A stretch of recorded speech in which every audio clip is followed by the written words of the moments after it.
Hi mga kamaring! Welcome back to my YouTube channel, Maring Tess Baron.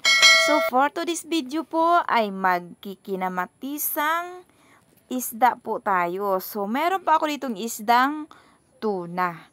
Ayan, so igigisa mo natin sa kamatis, sibuyas at bawang. At gagamit po tayo ng panggisa na butter. Tara guys, maggisa na po tayo ng ating mga ingredients. So, ilalagay ko na po ang aking sibuyas, then ang ating bawang. At isunod na rin po natin itong ating kamatis. Ayan. Kailangan lang po nating lutuin maigi ang kamatis guys. Then, ilagay na natin ang ating tuna. So, purong laman po ito guys. Ayan. So, nag-add na nga pala ako dito guys ng salt and magic sarap.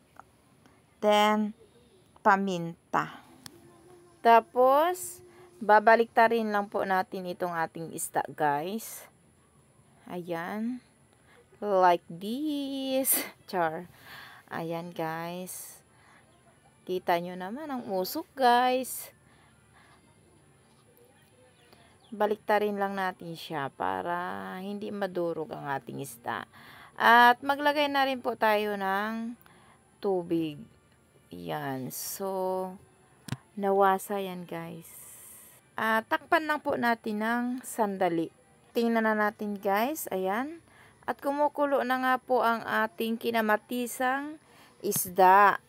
Ayan, at titikman ko siya guys. Napakasarap ng sabaw. Napakasarap guys. Try nyo na rin po itong luto na ganito guys. Hindi kayo magsisisi sa sarap. Luto na po ito guys, ang ating kinamatisang tuna. Ayan. At magsasandok na po ako guys sa aking mangkok.